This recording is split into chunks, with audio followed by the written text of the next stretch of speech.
happy happy， 他很爱人啊，很爱人。happy， 你叫他 happy， 他就来了。因为没有空地，所以他不能进去嘛。那个空地他就去了。happy here， 来啊，他会来的。哎，那就是 hello everybody love，everybody love you yeah。哎，他也来共修嘛。哎呀，这里，happy， 又会来了，没地方嘛，没路啊。这里，爸爸，这里，来，太多人，他很激动啊。来，哦哟，天天就没是说很爱的，太激动了，没办法。OK， 还有，太激动了。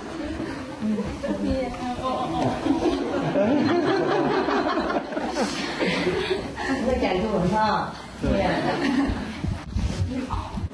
让他自动会乱跑了。OK， 太激动了嘛，多人了不知道怎么办。他很爱人，谁他都爱，从来没有对别人不友善的，特别是老人家，他最爱的。老的哈，很爱的。比方说他在那个篱笆里面，在我那个园里面嘛，都有篱笆，怕乱跑啊。他看到我那个老人家在外面哈走动，在那个路上走，在那边哭了，跑到门口，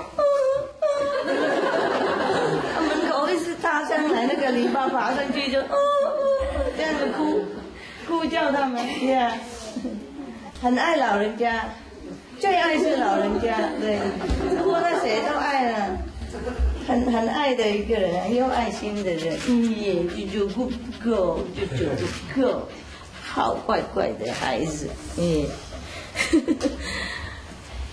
他也懂啊，母母会吵人啊，就是爱人忍不住就到处去。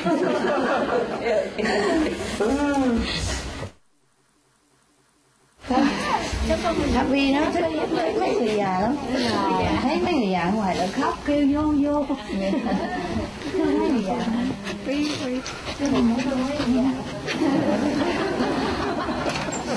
đây đọc cho một chuyện nghe cho vui, ok ha. Đọc chuyện con chó hả? Rồi, chuyện này là chuyện của con chó tên là Thiện Thính. Thiện Thính là nghe điều lành, thấy không? Chuyện là chuyện con chó của Địa Tạng Vương Bồ Tát.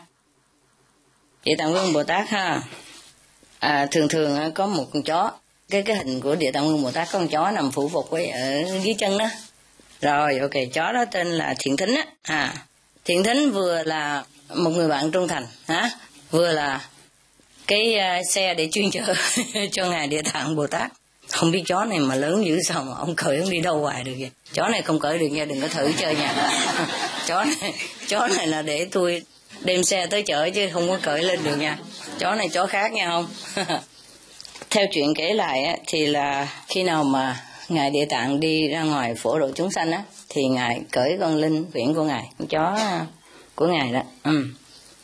Rồi khi nào mà ở nhà hay là ở chùa thì làm bầu bạn. Tương truyền á nói rằng Thiện Thính, tức là chó này, chó có hai cái lỗ tai rất là lợi hại. Một chiếc á, thì nghe được pháp âm của 10 cõi chư Phật. Một cái chiếc tai kia á, thì nghe được những lời khổ của mọi chúng sanh. Wow, ghê quá, có người nào có tai giống đó không? Vì vậy mà trong cái lúc nào mà mình thấy tranh vẽ của Địa Tạng Bồ Tát đó, thì mình thấy chó Thiện Thính á, một tay thì vẫy lên, một tay thì cụp xuống. Sư phụ cũng có một con chó như vậy đó. Chó nuôi á, chó mà sư phụ đem về nuôi mà, tên là Thomas á. Một lúc nào cái tay một bên anh để xuống, một tay vịnh lên. Ngày nào cũng vậy, đêm cũng vậy đó, trừ khi ngủ mê thì thôi.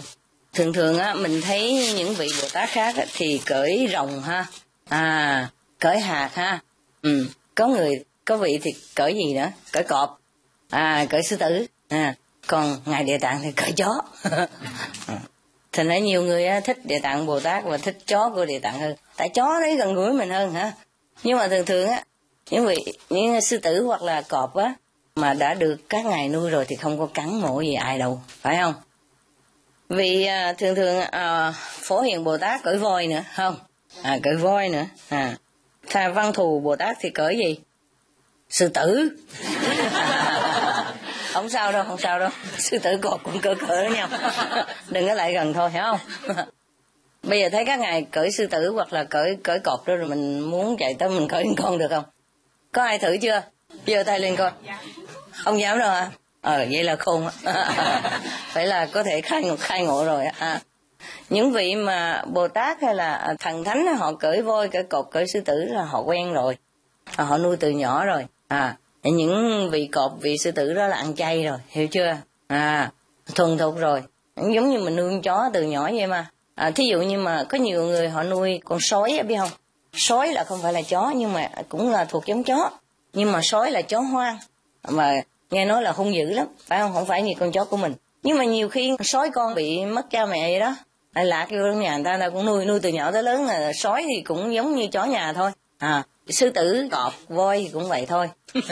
Cọp voi thì cũng cỡ đó ha. Nên nuôi từ hồi nhỏ, thấy không? Cho ăn chay rồi, nghe kinh điển Phật rồi tụng kinh mỗi ngày đó, thuần thục rồi, cũng người tu hành thôi. Thì những súc vật cũng vậy đó. Nhiều khi súc vật hung dữ nhưng mà không có hung dữ, hiểu không? Cũng có những vị Bồ Tát hóa thân thành súc vật cũng có nữa. Nhiều khi những nhà thám hiểm đi vô rừng đó, tự nhiên thấy gặp một đàn chó sói nuôi một cô bé nhỏ, nuôi dưỡng đem đồ ăn về cho.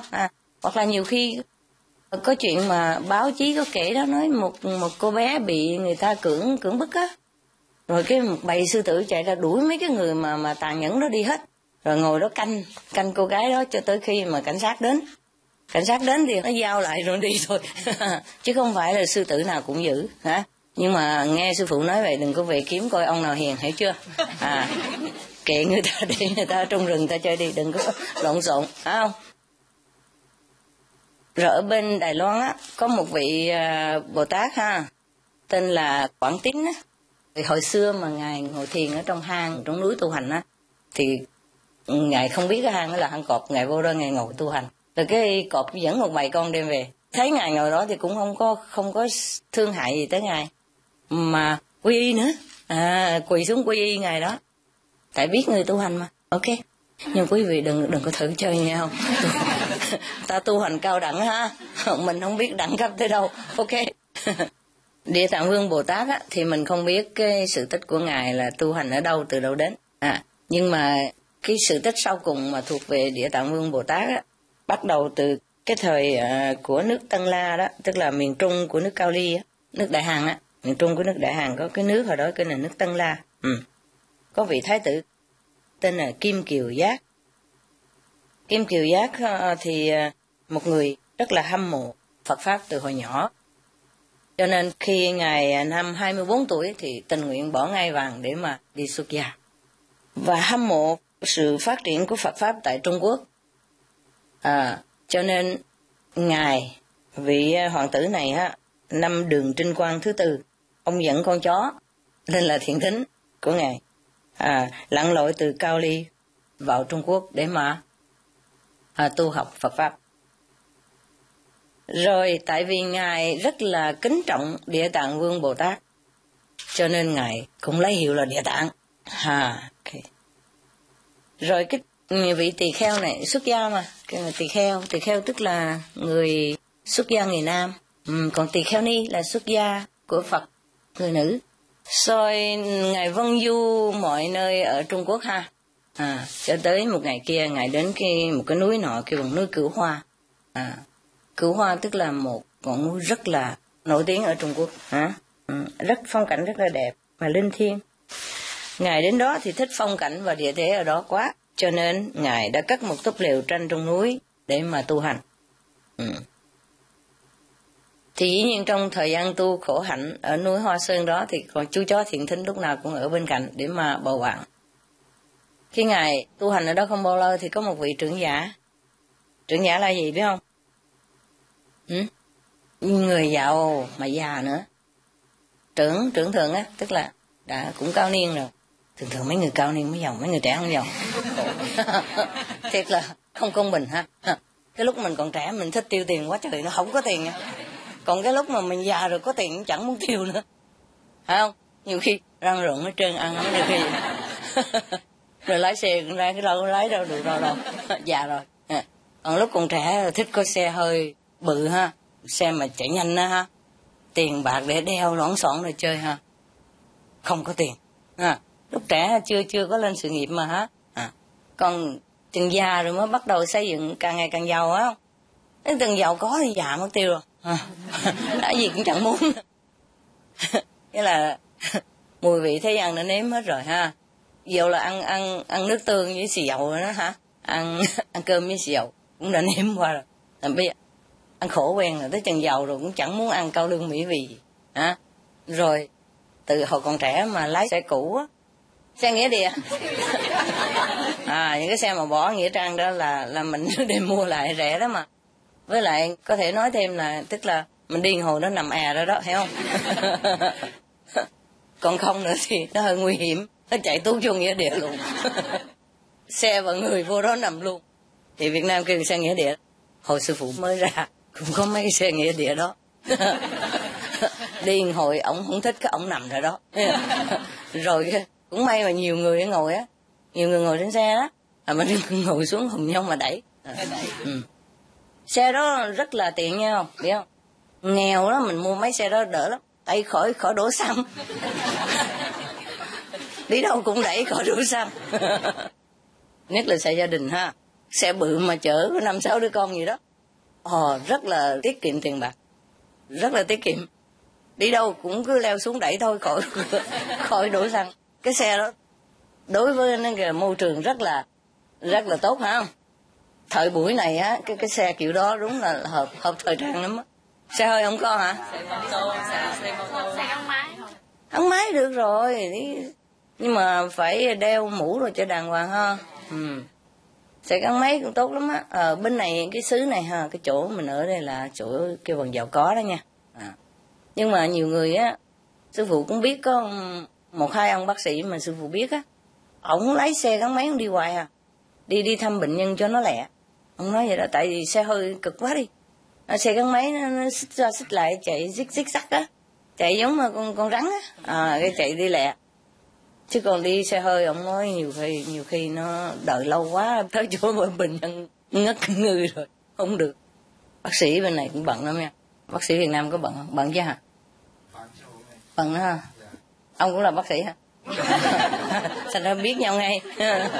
Đúng rồi ha, tội nghiệp lắm nha. Nhiều khi làm nhà thương công cộng ha, rồi còn muốn mà có tiền để trả lại cái tiền hồi xưa mà đi học mượn đó, thì phải làm thêm kêu bằng đi thăm viếng bệnh nhân ở nhà, hoặc là mở thêm một cái phòng mạch riêng của mình.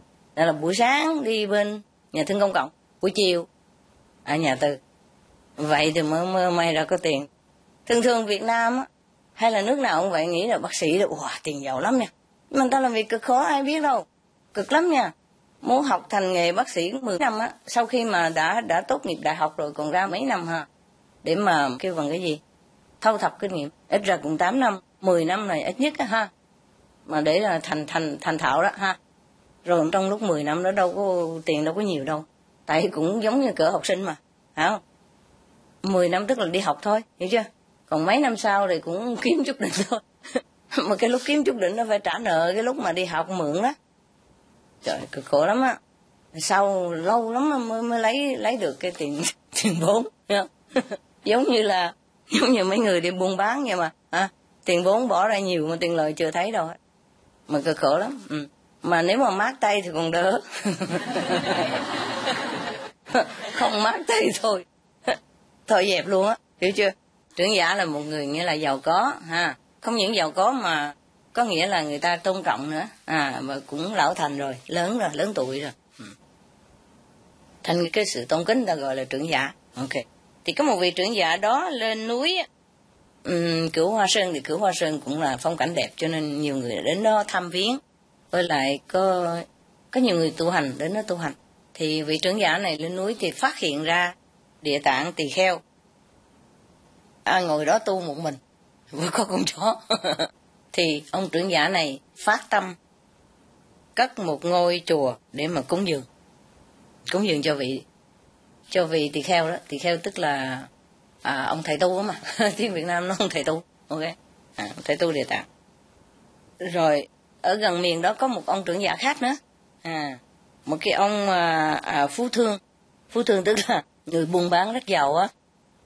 Ông tên là Văn Cát Lão. Thường ông này đóng góp đã rất nhiều vào việc kiến thiết chùa chiền ở xung quanh trong núi Cửu Hoa.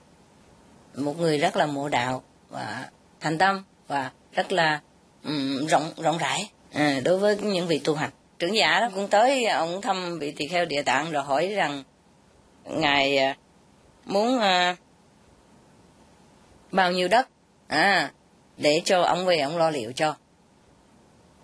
Cái ông thầy tu Địa Tạng đó trả lời rằng ông chỉ cần một miếng đất mà bằng cái tấm cà sa thôi. Tấm cà sa là gì biết không? Cái áo tròn ở bên ngoài giống như một cái mền vậy đó. Một miếng vuông vuông vậy đó, chứ không phải cái áo mà bận như thế này. Áo bận ở trong thì có rồi, cái áo nâu sòng, nó kêu mà áo nâu sòng. Còn cái áo ở ngoài đó, tức là cái miếng giống như là cái miếng vuông vức mà có nhiều miếng chắp vá lại với nhau đó. Trước kia thì bây giờ cũng vậy, những vị mà tu hành ở bên Ấn Độ thì họ có cái mền nữa mà.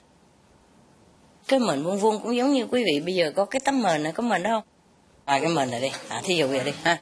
Ở bên Ấn Độ ha, thì họ có cái mền như vậy ha. Rồi họ đi đâu á thì họ vấn lên mình vậy đó, hiểu không? Thí dụ như cái mền cái này không có đủ đâu, cái này nhỏ quá. Thường cái mền giống như cái mền mình đắp á mà. Thì thường mấy người đi tu bên Ấn Độ thì họ cứ quàng như vậy đó mà. Còn không thì quàng bên vậy nè. Quàng bên vậy ha. Rồi cái đi tới đâu mà đất không có sạch thì trải xuống đó mà nằm. Còn mùa đông thì đắp lại cho nó ấm, thấy không?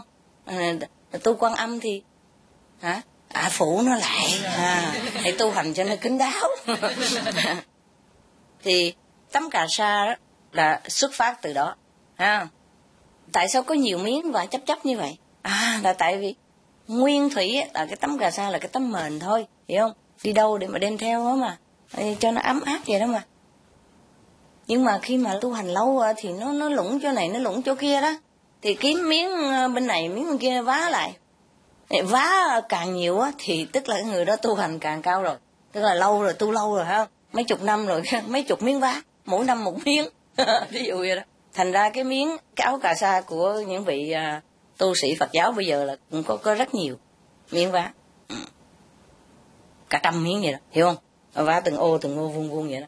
Hiểu là cà sa là cái gì rồi, phải chưa? Rồi, thì bây giờ ngài Địa Tạng Tỳ Kheo đó nói với cái ông mà phú thương mà có tiền nhiều đó là tôi chỉ cần một miếng đất mà bằng cái tấm cà sa của tôi thôi. Cà sa này cỡ chừng 1 thước mấy vuông đó mà. Thì ông nói sao mà ngài khiêm nhượng quá. Thôi cũng được, ngài muốn sao cũng được. Một miếng cà sa, miếng đất ăn nhầm gì. Tôi 1000 miếng gì cũng được nữa. Thì ổng giàu mà. Đất đai xung quanh đó là của ổng hết. Ngờ đâu quá ngài Địa Tạng lấy cái cà sa mà tung ra một hồi tung nghĩa là bao hết cả 9 ngọn núi luôn. Bao nhiêu đất đai xung quanh đất đai xung quanh 9 ngọn núi đều bao trùm hết. Ông này lỡ hứa rồi, thôi về nhà bán cửa bán hết. Để lấy tiền mua hết cả mấy ngọn núi đó rồi cúng dường cho ngài. Người ta thành tâm tới mức vậy đó. Wow. Rồi sau khi đã cúng dường 9 ngọn núi rồi đó, thì ngài trưởng lão này vì kính phục Địa Tạng quá, tôi kêu con trai kêu xuất gia luôn. 2 người đều xuất gia hết. Cái người con trai mà đi xuất gia theo Địa Tạng đó, ổng chỉ là một người con độc nhất đó nha, chứ không phải mà con 2-3 người con kệ thí cô hồn một đứa không sao. Không phải vậy. Thường ở trong nhà mà có con trai, một vị con trai độc nhất nhất là người Trung Hoa là không có bao giờ mà rời ra đâu để mà nối dõi tông đường chứ giữ gìn tên tuổi chứ đâu mà đem bố thí cho ngài Địa Tạng như vậy. Mà tại ngài rất là thành tâm mà. Lúc đó thì Phật pháp cũng chưa có tàn.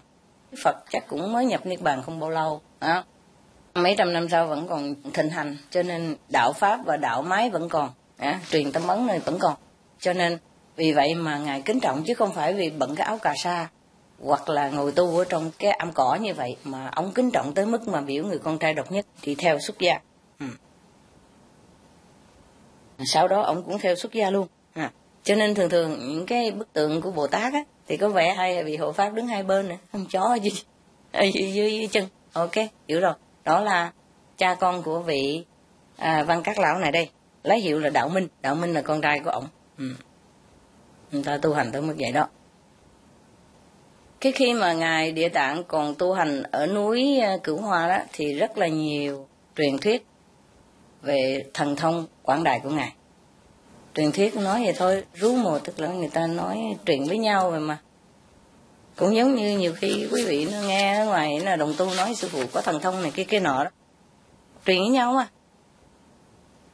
Cho nên vì những câu chuyện mà thần thông quảng đại đó, cho nên mọi người trong thời gian đó và sau này nghĩ rằng vị hoàng tử mà tỳ kheo Địa Tạng đó là chính là hóa thân của ngài Địa Tạng thiệt.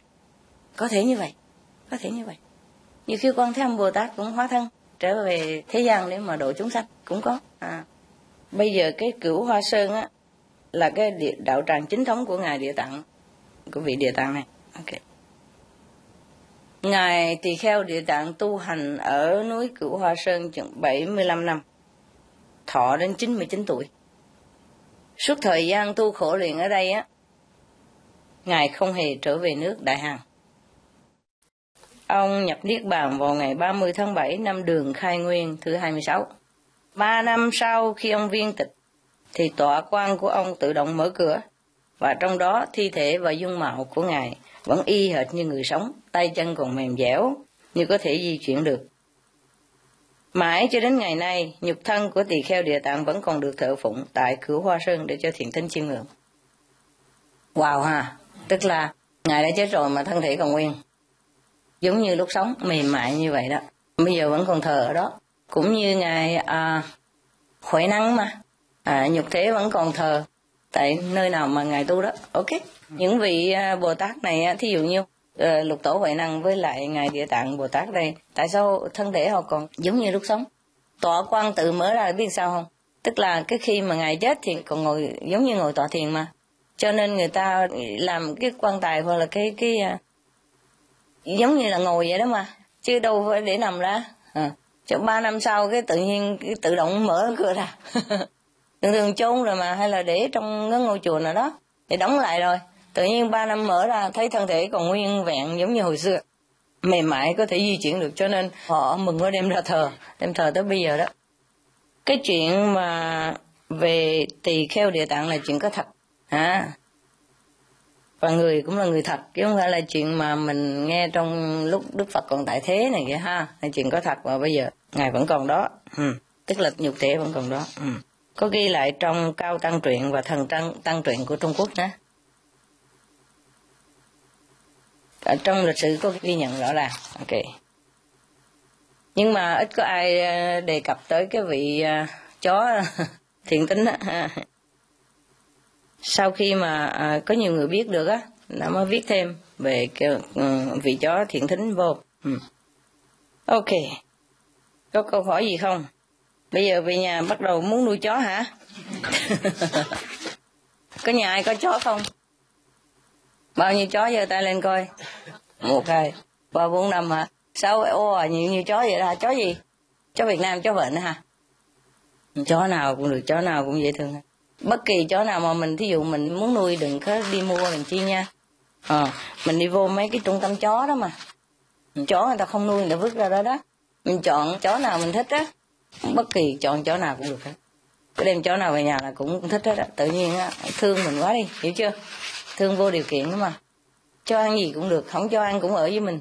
Không có bỏ đi bao giờ hết á. Hết mình vì chủ thôi. Ai cũng thương chó là như vậy. Tại những người họ không hiểu được chó, họ mới đem chó mà bỏ ra đi, tại họ không hiểu. Nhiều khi như thế này, thí dụ sinh nhật hay là lễ Giáng sinh hay là lễ Phật đản gì đó ha, cái mình đem quà cho người ta, nhiều người ta đem quà, người ta đem chó cho, hiểu không? Rồi thí dụ như mình thương chó thì mình tưởng đâu người kia cũng thích chó, chưa chắc vậy. Cho nên không phải đem chó cho vậy bạn không. Người nào người ta thích chó thì người ta phải tự động người ta đi kiếm chó nào mà hợp với người ta thích vậy thì nó dễ hơn. Nhưng mà theo sư phụ biết là chó nào cũng thích hết. Thí dụ sư phụ có 10 con chó đó hả, mà đem một con nào đi ra sư phụ cũng không chịu hết. Ai tới mà xin một con là không được, hiểu không? Chó nào sư phụ cũng thương, mà chó nào cũng thương sư phụ hết mình, thương hơn 100% nữa. Người với nhau mà thương 100% là khó kiếm lắm rồi, thương mình 70% là mình mừng lắm rồi đó. Còn 30 để dành cho bà nào đó không biết nữa. Không phải là thương người ta nhưng mà cũng dòm tới dòm lui. Cái 30% nó để mà dòm tới dòm lui. Người với người thương nhau 100% khó kiếm rồi, không? Chó thương hơn 100% nữa, chết rồi mình cũng được nữa. Thà nó chết mà nó bảo vệ mình cũng chịu nữa đó. Cho nên chó là một vật rất là linh thiêng. Nhưng mà thường á, những con vật đều như vậy hết á. Mình nuôi từ nhỏ hoặc là mình cứu nó rất là cảm ơn. Ở Việt Nam mình có nói gì? Cứu vật trả ơn ha. Cứu vật trả ơn là thiệt, đúng y như vậy. Không phải trả ơn bằng tiền bạc nha. Chưa chắc là trả ơn là ở gần mình mới trả ơn nha. Nhiều khi mình cứu nó rồi mình thả nó đi á, tức là không phải chó mình hay là cứu vật mà ở bên ngoài mà hoang á, mà thả đi nhiều khi vẫn giúp mình như thường, giúp trong cái linh cảm không? Nó gia trì cho mình. Tự nhiên bệnh mình bớt đi, hết đi, hoặc là con cái mình đổ đạt, hoặc là nhà cửa mình tự nhiên cái tai qua nạn khỏi, hay là giàu có lên, tùy theo cái vị đó có cái thần thông gì, có cái năng lực gì. Mỗi một con vật có cái sự gia trị khác nhau, có một cái món quà khác nhau. Sư phụ nói đại khái thôi nha. Thì sư phụ không phải tham chịu gì, mà sau khi mà nuôi chó nuôi chim rồi mới biết. Chứ hồi đó sư phụ cũng chẳng biết là vật có cho mình cái gì nữa, thì nghe nói cứ vật trả ơn, nhưng mà sư phụ cũng đâu có nghĩ tới chuyện gì, thấy tội nghiệp thì đem về nuôi thôi. Sau nuôi lâu rồi mới biết, mới có những cái thần giao cách cảm với những con vật rồi mới biết. Nhưng nhiều con vật có cho mình những cái món quà đặc biệt lắm. Thí dụ như con vật đó lại tự nhiên cái mình có thần thông, mình biết được những cái chuyện mà sắp xảy ra cho mình. Thí dụ vậy, nó có linh cảm cho mình biết. Rồi có đúng thật như vậy đó, thí dụ vậy đó. Nhiều khi thí dụ con chó nó lại kêu mình có tiền, mình tưởng đâu tiền đâu, tại mình làm ăn phát tài, không phải, chưa chắc. Nhiều khi chó nó lại mình mới làm ăn phát tài như vậy, mình mới nghĩ ra những phương pháp mà làm có tiền như vậy, hiểu chưa? Mình đâu biết là tại chó giúp mình đâu, tại nó đem cái phước báo đó lại cho mình. Chim cũng vậy nữa, chim nhỏ chim lớn cũng đem lại phước báo cho sư phụ nữa. Không phải là sư phụ cần thiết, nhưng mà sau này mới biết ra. Thí dụ như thầy mà giàu cho bao nhiêu cũng không đủ đó, tại vì sư phụ con cái nhiều quá, cho ra chia trời cũng vậy cũng giống như không có, phải không? Nếu như mà sư phụ không có ai hết, không có đệ tử đó mà sư phụ là một thí dụ người bình thường thương gia thôi, mà chó mèo chim nhiều như vậy đó, sư phụ giàu có khỏe mạnh sung sướng nổi tiếng được bao nhiêu người thương có chồng giàu rồi này kia. Cỡ đó đó, hiểu chưa? Thí dụ vậy đó. Hoặc là sức khỏe nó dồi dào, hoặc là tự nhiên đẹp thêm ra cũng có nữa. Nhiều vật đem lại cho quý vị những cái sự rạng rỡ trong cái khuôn mặt của mình, dung nhan của mình. Nhiều con vật đem đến cho mình tiền bạc, nhiều con vật đem cho mình quý nhân để giúp đỡ cho mình, nhiều con vật đem lại cho mình những bằng hữu tốt, những người thành tâm mà bảo vệ cho mình. Nhiều khi mình bị người ta hãm hại gì đó, vu cáo đó, cái bị sáng sủa ra hết, thí dụ vậy đó. Nhiều con vật giúp cho mình cái bằng những người nào xấu không có lại gần được, không có hại được. Nhiều cái trường hợp rất là đặc biệt. Cho nên quý vị nuôi chó, nuôi chim, nuôi gì để ý coi tự nhiên sống mà lạ lùng, ví dụ vậy đó Nhưng mà dĩ nhiên những người tu phép Quán Âm rồi thì sự lạ lùng nhiều quá, cho nên mình không nghĩ là chó làm gì, hiểu không? Phải không? Lạ lùng quá nhiều rồi, cho nên thêm chó cũng vậy thôi. Nhưng mà ý sư phụ nói là chó hoặc là chim không bao giờ hại người hết. Cái từ trường của họ rất là tốt cho mọi người, hiểu chưa? Cho mình. Mỗi vị chó, mỗi vị chim hay là súc vật nhiều khi đem lại 2-3 món quà chứ không phải một món đâu. Nhớ những cái chuyện hồi xưa mình nghe nói là ông thần nào đó mà xuất hiện rồi cho mình 3 điều ước này cái nọ đó, thì cũng giống như vậy đó. Thì mình cứu chó ra khỏi những cái vòng mà nô lệ, khỏi cái vòng mà kiềm tỏa đó, thì cũng giống như là mình cứu cái ông thần ở trong cái đèn đó mà. Nó cũng cho mình 2-3 điều ước, nhưng mà tiếc là mình không nghe nó nói cái gì thôi. Không nghe cũng cho như thường. Sư phụ có mấy vị chó ha, trong một những con đó có cho 2 điều ước lên. 2 cái món quà. Còn những vị kia người cho 1 món, người cho 1,5 món. Thí dụ không có người nào mà nhỏ hơn 1 món hết á. Thí dụ Benny cũng đem lại tiền đó, thí dụ vậy đó. Nhưng mà tiền sư phụ thời đem lại cũng cỡ đó thôi, tại rồi xài hết. Đem rồi thì cũng cho hết, hiểu chưa? Thì cũng tức là cũng không phải là đem lại bao nhiêu cũng không thấy bao nhiêu, hiểu không? Tại sư phụ đời sống như vậy mà Chứ nếu như người thường á, thí dụ như quý vị người thường không có tiêu xài, không có bố thí gì cho ai, không có cần, không có học trò này kia ha, nhiều lắm rồi, phải không? Nhiều thật nhiều, phải không? Đối với sư phụ tiêu chừng 2-3 bữa hết mất tiêu. Hết trơn ha. Hay là đem cho mấy người mà bị nạn nữa đó, mấy người 20-30 ngàn hết mất rồi, 2-3 ngày hết không còn đâu. Thành ra thấy không bao nhiêu. Đừng có nói người nào cũng cho tiền nhiều lắm, không có đâu nha. Cũng có chim cũng có đem lại tiền nhiều lắm á. Nhưng mà ý sư phụ nói dầu đem bao nhiêu thì đối với sư phụ cũng không có thấy bao nhiêu. Nhưng mà một người thường thôi, một con chim mà đem lại cả 1 triệu bạc á, có thể tưởng tượng không? Mà đối với sư phụ 1 triệu bạc cũng vậy thôi, một lát cũng hết, hiểu không? Nhưng mà tưởng tượng một người ở ngoài thường mà buôn bán tần tảo thôi, tự nhiên cái có 1 triệu bạc. Nhiều khi tự nhiên nổi hứng muốn mua số lô tô gì đó, mua số gì đó, mua số kiến thiết quốc gia gì đó. Thường mình đâu có mua, mà tự nhiên có đem chó về cái nghĩ sao tự nhiên có cái gì thúc giục mình muốn mua cái sổ số, mua một tờ cái trúng 1 triệu bạc, thí dụ vậy đó đi. Đối với một người thường 1 triệu Mỹ Kim là nhiều lắm, phải không? Cho nên không phải là ít đâu, nhiều vật đem lại quà to lắm. To là đối với người thường thôi, đối với sư phụ nhỏ xíu. Nhiều khi người ta có tai nạn gì cũng phải đem tiền bạc chia sẻ cho họ. Một miếng khi đói bằng gói khi no. Đâu phải mình có nhiều mà cho hết cả thế giới, mà cho mỗi lần mấy trăm ngàn thì cũng không được. Có lúc cho được, có lúc không có. Mấy chục thôi, hiểu không? Ở lúc mấy trăm cũng tùy theo bao nhiêu người bị nạn nữa. Cũng tùy theo bao nhiêu người chính phủ đã cứu rồi, còn dư một mớ nào đó thì mình cứu, mình đem một ít tiền cho họ. Trong lúc họ thiếu thốn ăn 3-4 ngày, 1 tuần gì đó mà. Rồi sau đó họ tự kiếm việc làm ăn trở lại bình thường, hoặc là chính phủ cho thêm, hoặc là những nước giàu có, những người khác giàu có cho thêm. Việt Nam mình nói miếng khi đói bằng 1 gói khi no. Cái lúc người ta chết đói mình đem lại cho người ta ăn, cho người ta sống đỡ đi, rồi mai mốt người ta tự kiếm thêm, hiểu chưa? Chứ dĩ nhiên sư phụ còn muốn nuôi hết á. Nếu mà cho thêm nhiều sư phụ cũng muốn cho nuôi hết. Thứ nhất, thứ hai, cái phước báo của họ nữa. Ví dụ sư phụ nhiều khi cho nhiều không được, nhiều khi năn nỉ thiên đàng cho được 10.000 hay là 20.000 thì ok ạ. Cho thêm nữa không được, cho thêm nữa họ nhận không được, hoặc là cho thêm nữa họ sinh ra những tai nạn khác. Thành ra sư phụ cho cũng phải tùy theo thiên đàng ok mới được, chứ không phải muốn cho nhiều cho. Nhiều khi sư phụ muốn cho nhiều lắm mà không được. Sư phụ muốn cho càng nhiều càng tốt vậy đó, nhưng mà nhiều tới một số nào đó thì thôi. Cũng như cái chuyện mà mình giúp đỡ địa cầu á, mà cảnh cáo mọi người phải ăn chay làm lành lánh dữ đó, để mà cứu địa cầu và cứu sinh mạng của mọi người đó. Chỉ có một thời gian nhất định thôi, không phải kéo dài được. Thì cũng có người nghe đó, cho nên còn kéo dài một thời gian đây, hiểu chưa? Mà không thể kéo dài hoài, hiểu chưa? Sư phụ không thể mà ngồi đây cả đời mà nói hoài được, hiểu không? Sư phụ cũng muốn như vậy mà không được, ví dụ vậy đó. Thành ra nếu mà mọi người không gấp gáp lên ăn chay thì cũng hơi khó lắm đó nha. Mình biết chỗ đi chỗ về rồi, không sợ chết.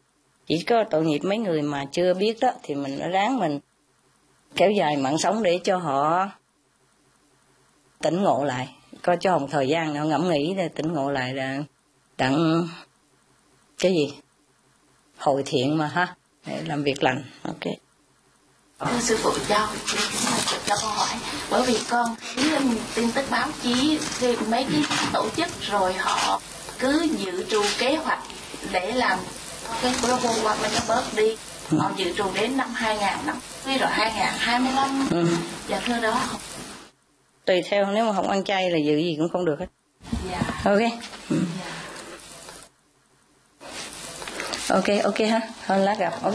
Yeah. Chà.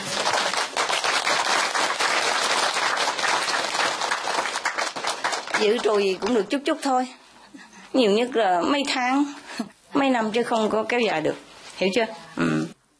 Nếu mà không có phước báo thì địa cầu không có còn tồn tại được. Hiểu okay? Phước báo là phải ăn chay làm lành, phải hiếu sanh thì mới được phóng sanh. Hiểu chưa? Phải bảo tồn sinh mạng của những chúng sanh khác thì sinh mạng mình mới được bảo tồn. Có nhân có quả mà. Hiểu chưa? Ok.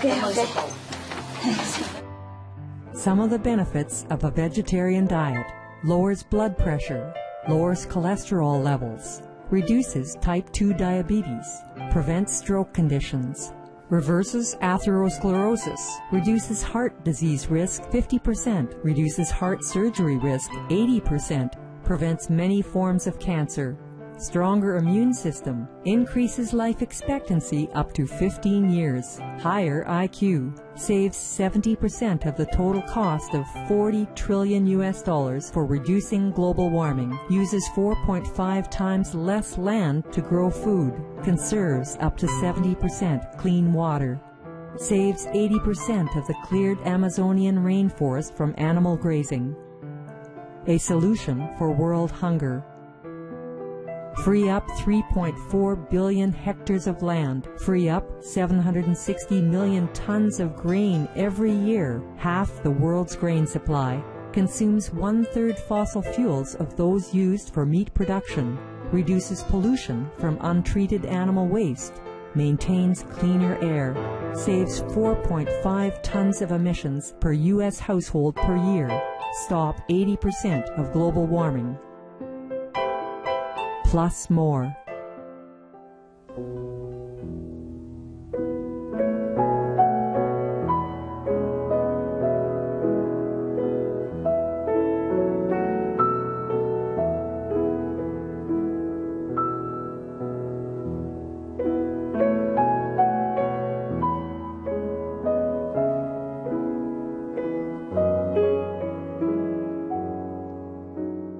Once upon a time, long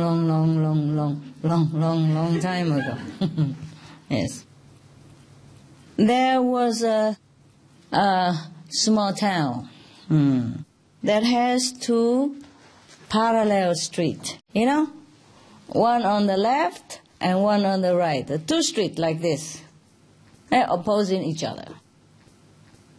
And now, a dervish, you remember already, Muslim? And he happened to pass by this town. So first he went on to one street and then he walked to another street because they're parallel. You go to one street first and then you walk to another street. When he reached the second street, some people have noticed that his eyes were full of tears. And they're running down, you know, tears will keep running down. So suddenly somebody cried out and said, "Oh, somebody died on the first street." Because he saw the dervish coming from the first street with eyes streaming with tears. So someone on the second street said, "Oh, somebody died on the first street." He thought that somebody had died. Okay. And then all the children nearby heard that, and they also joined in and said, "Oh, somebody died on the first street." And then they're all running back to their respective houses and saying the news, "Oh, somebody died on the first street," just like that. But they didn't even ask the dervish why his eyes were streaming. Can you guess why? One candy. Why? It was windy. Perhaps, yes, it could be possible. Yes, some people, when it's windy, their eyes streaming with tears.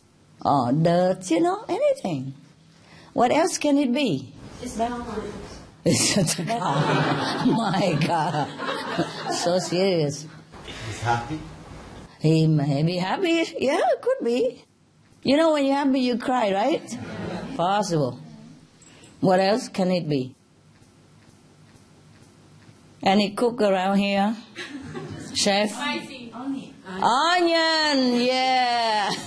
But I gave you already a hint, so that's why.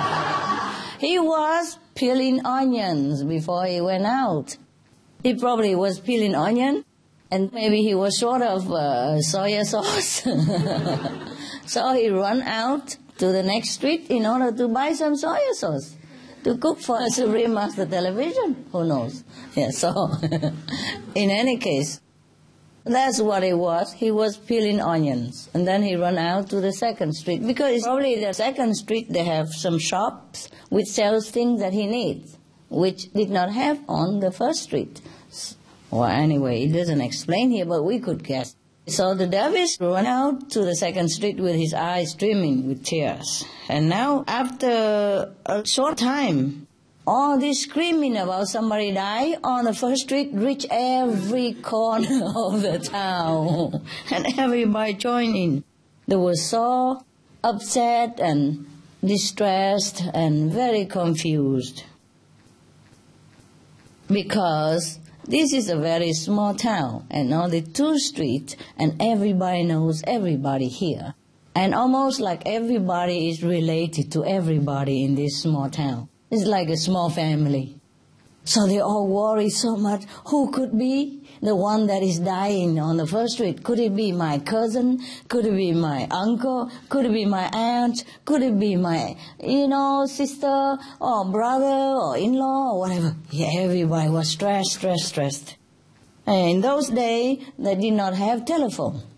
Yeah, so they could not even call each other so fast to call whether you're okay. They just telling each other somebody died on the first street. That's it. And everybody was stressed out. And then nobody even dared to make an inquiry to who was dying and why. Why is it so much commotion? Nobody asked because they're all so busy, stressed out, and so listening to each other. Yes, somebody died, and then they were busy, go tell the other one, somebody died on the first street. And that person busy, go to tell the other one. And the whole town was full of news about this dying person. Nobody inquired about who died and why. And in town there was a wise man, and he was telling everybody, please calm down, at least go ask, why didn't you ask who died first and why? And then everybody was so, very, very stressed and confused, and they all talked at the same time, and nobody listened to nobody, and very, very noisy and chaotic, and say, all we know is just there is a deadly plague on the other street. First somebody was dying, and now there is an infectious disease going on on the next street. A deadly plague is going on. Oh my God. And as soon as they spoken thus, this rumor fly all over direction again. And everybody now knew that there's a plague, deadly disease on the first street. Then everybody, the whole population of town thinking, that's it. This is the end of the world, as predicted somewhere. Finito, plague, infectious. Oh, we are doomed. And they all start crying a lot. First they cry for the dead person, and now they're crying for themselves and the doomed future that they're waiting. And then after a long time, after all the chaos and all the crying somehow died out a little bit, and a little bit order was restored. And then 2 communities decided that, okay, they should talk to each other. Finally. They have not even asked nothing yet. They decided that we have to talk to each other and move the leftover person to the other community quickly before they all die of the plague. That's what they think. So they begin packing belongings and calling children and calling cow cart, horse carriage, whatever, Yeah. And then, in no time, from both of the streets, the whole population was evacuated. The title says this is how a tradition was found, the founding of a tradition. So now, even any decades later, the 2 streets, the town is still deserted. Nobody lives there anymore. And not so far away, there are 2 villages. That's probably born out of this plague, Yes. Each village has its own tradition of how it began as a settlement from a doomed town. Yes. Through a fortunate flight in remote times from a nameless evil. They all tell their story and tradition, how they found the villages. You see, this is one of the teaching found in the book of the teaching of the secret recluse in long time Muslim tradition. They just want to illustrate that people are so ignorant that they don't even bother to find out what caused what. Yes, it's very difficult to reason to them. Once they set their mind on something, even listen to false rumor, they still believe it. And then not just one person, but the whole town evacuated. The blind lead the blind, you know. They are going away like that. And that's how a tradition has been found. Just like many, perhaps, other traditions. That's what the Master wanted to tell us in this story. This teaching was from Sheikh Kalanda Shah of the Surawadi order. He died in 1832, not long ago, maybe a century ago. He still has a shrine at Lahore, Pakistan. Maybe it's not a true story, but the Master was a true person and was existing at that time. Not long ago, Yeah. Can you imagine? The blind lead the blind, and both go wherever. So, in this teaching, Sheikh wants to tell us that we have to be discriminating. We have to use our discriminating mind to discern what is the truth and what is not. We cannot just hear from saying, you know. It's such a matter like even moving the whole town. It's possible that this is a true story, you know. It's possible like that. Yes, because the rumor is getting bigger and bigger all the time. And people just listen and then they add their own imagination and the next person adds some more imagination, then it becomes very great a disaster and everybody moved, just like that. Similar to many belief systems. People just believe anything without proof, Yes. Without proof. Without checking. Like, okay, God is light, but nobody see any light. Nobody see God. God is love. We don't feel any love from Him, because we don't even know God. For example, like that, yeah? So even though there are a lot of evidence in the Bible or Buddhist scripture saying that Buddha has light around them, for example, Buddha nature is in you, God is in you, and Buddha nature we know is light, and nobody see nothing. Just listening, and then just continue whatever tradition that you happen to chance upon. And I said the blind lead the blind, and then, you know, forever it's like that.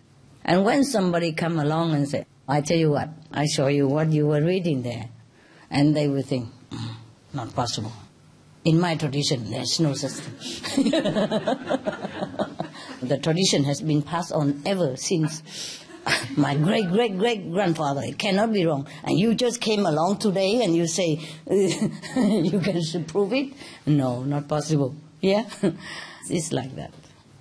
It's a sad story, Sad affair. But it is true in this.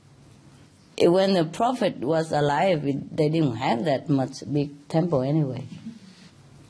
Most of the prophet don't ever have anything.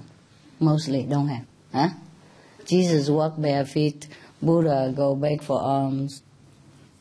Muhammad running away all the time. Yeah? Running from persecution. All the Sikh masters, same. And any other masters that I know of, even. So, just like that. So, mostly in every tradition, there's not many people who understand the truth. Even though it is right in their religious writing. Yes, it say everything in there. But they don't take time to study it. They don't take time to question it. Even it say in the Bible, you have to eat vegetarian. Yeah? Don't be even among the meat eater and wine drinkers even. Not be among them even. Not to talk about you yourself eat it. Nobody question that.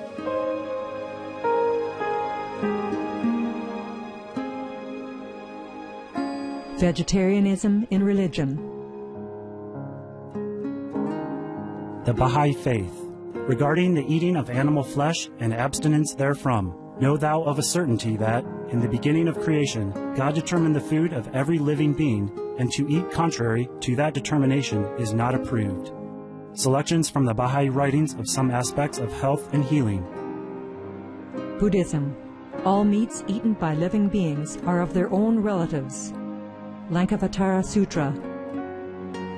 Also, after the birth of the baby, care must be exercised not to kill any animal in order to feed the mother with meaty delicacies, and not to assemble many relatives to drink liquor or to eat meat, because at the difficult time of birth there are innumerable evil demons, monsters, and goblins who want to consume the smelly blood.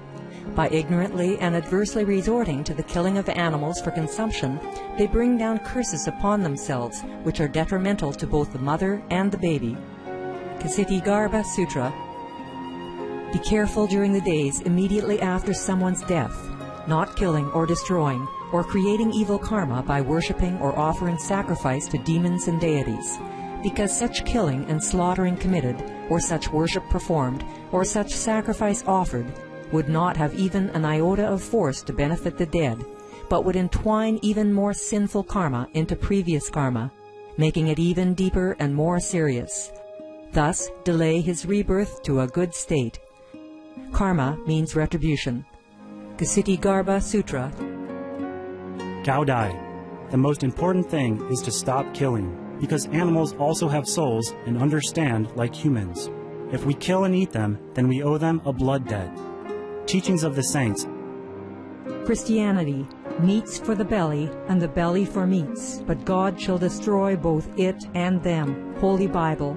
And while the flesh was yet between their teeth, ere it was chewed, the wrath of the Lord was kindled against the people, and the Lord smote the people with a very great plague. Holy Bible. Confucianism. All men have a mind which cannot bear to see the sufferings of others. The superior man, having seen the animals alive, cannot bear to see them die.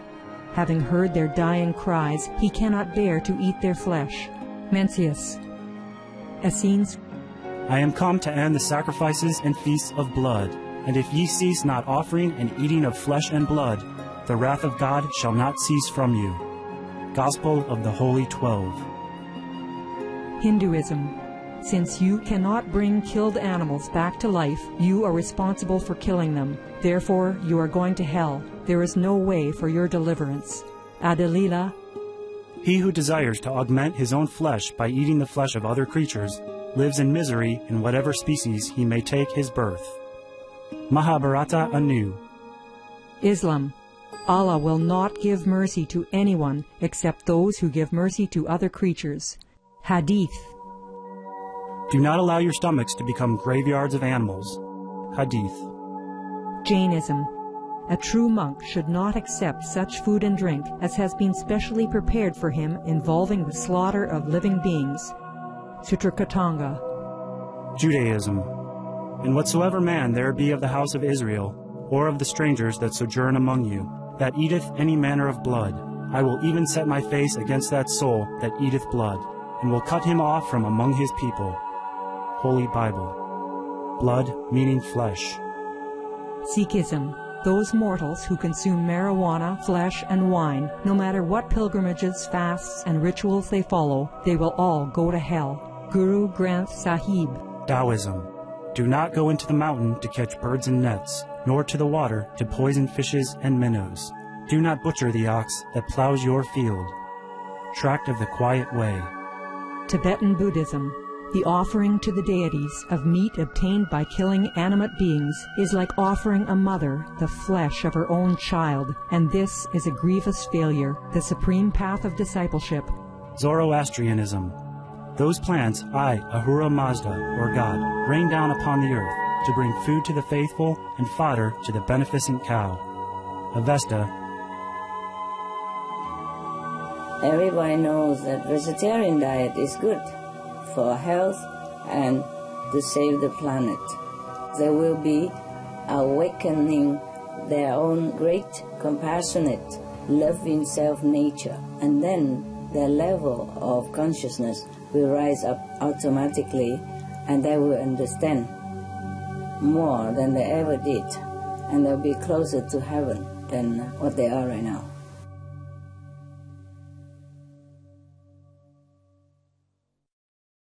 You know, in Italy they have that kind of pig delight mushroom, remember? Truffle, yes. It's hidden underground, and the pig always dig it, yeah, and eat it. And if people even in Italy, the famous region who have truffle, they use a pig to go and sniff so that they know where the mushroom is.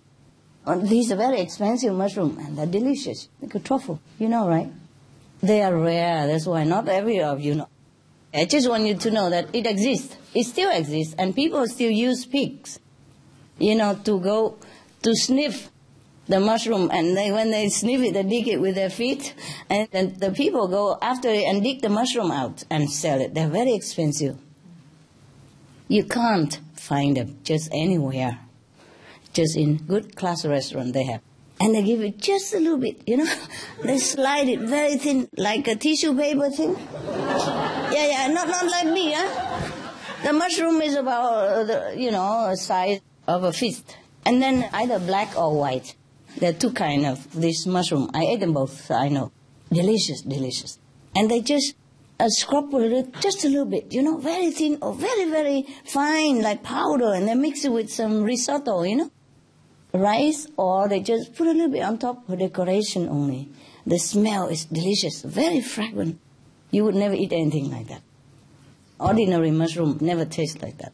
So the Buddha ate that. Of course, he was offered that, you know, as delicacy. You know, Buddha had a lot of disciples when he was alive. So, of course, when they have something rare, you know, maybe from foreign or... In India, probably they have it also. They call it pig's delight or pig's feet. Because of that story, because of the pigs who be able to sniff that and dig it out for people. Yes. Sometimes the pig dig already and then the people go get it. So they call it pig feet, yeah, because it's under the feet of the pig and they dig it out. So the Buddha, poor Buddha, do not taste any pork, but ate the big pig feet. Oh, dear God. And Jesus had to eat fish. From all things, you know, he has to eat the fish. And you see, Prophet Muhammad always tell people to eat vegetarian. We can find the evidence everywhere in the Quran. He even tell his cousin not to eat it. Ali, please don't eat that. Don't eat the animals, you know, because the animal quality will come within you. Don't eat that, don't eat that. Even that. But now, you know, people don't question that. Some of the diseases related to meat consumption and or production: Q fever, norovirus, swine flu, Ebola reston virus. Cured meats and fish increase leukemia risk in children. Antibiotic-resistant superbug infections from a strain of Staphylococcus aureus. Blue tongue disease, E. coli, Salmonella. Bird flu, mad cow disease or Creutzfeldt-Jakob disease, 90% of the population at risk.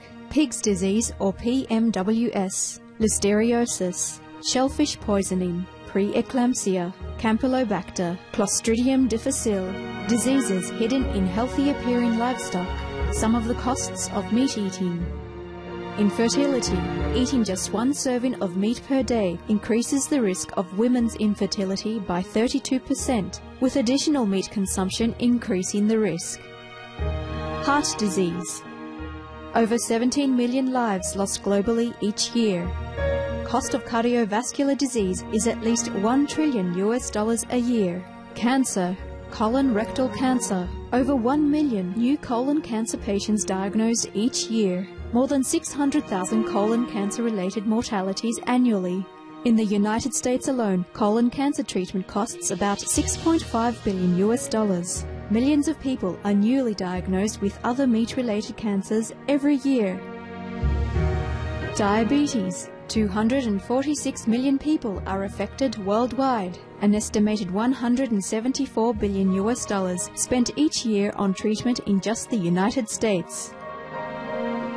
Obesity. Worldwide, 1.6 billion adults are overweight, with 400 million more who are obese. costs $93 billion each year for medical expenses in the United States alone. At least 2.6 million people die annually from problems related to being overweight or obese. Environmental uses up to 70% of clean water, pollutes most of the water bodies, deforests the lungs of the earth, uses up to 43% of the world's cereal, uses up to 85% of the world's soy, causes world hunger and wars, 80% cause of global warming, plus more.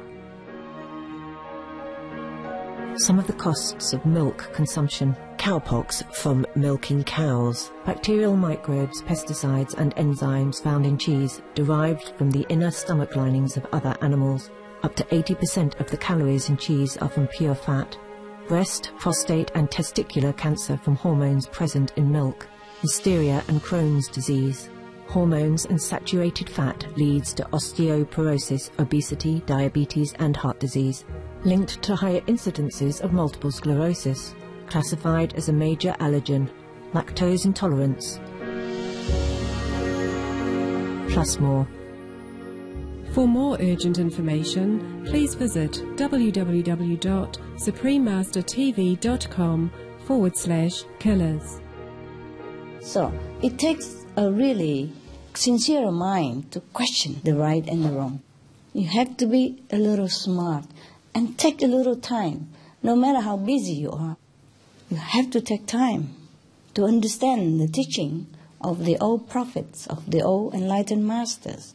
Otherwise, we just follow. We don't know anything. And at the end of our life, although we are very, very devout Christian or devout Buddhist, and we truly wanted to know Buddha nature, and we truly want to be one with God, but we wasted all our human life doing nothing, finding nothing. Yeah? And then we have to be reborn again. That's that. Because our quest is not quenched. We will have to be reborn again. That's the nature of our soul, the quest, until we find it. That's the purpose of our evolution.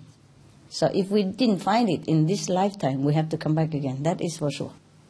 The soul will not rest until find the truth and be one with God or become one with Buddha nature again.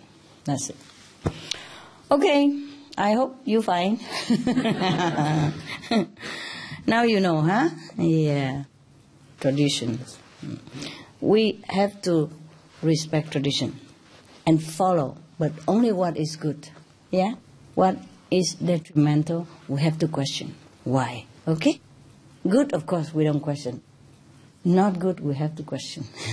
Sometimes bad translation. Sometimes the people who don't understand, who taught us wrong also.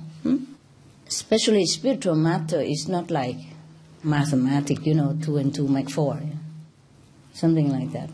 So we have to always question. Okay? That's what we have the mind for. That's what we have the brain for, right? Okay. Okay, any question? Comment? No? That's it? Tell me. In the church that I grew up in, there was a lot of concern about abortion. Yes. And that touched people very deeply. Yeah. And so sometimes I've talked to others about vegetarianism and why that's important. Yeah. And that's something, that they don't seem to be able to make the connection to. The same. Although they're, really touched about abortion. And so sometimes I wonder, how I could make that connection. Tell them the same. If you don't kill animal, why kill your own? Yeah. If you are vegetarian, then you are vegetarian, right? Killing is no good, in any case. There's no excuse for anything. If you stop eating animal because you don't want killing, just tell them the commandment, thou shalt not kill. If you go to the church, just one commandment, that's all. There's no need explaining nothing. Right? Yeah. I think I'm going, okay? Yeah, see you all the time. Everybody go, yeah? Yeah, you know, right? Okay, have a good day.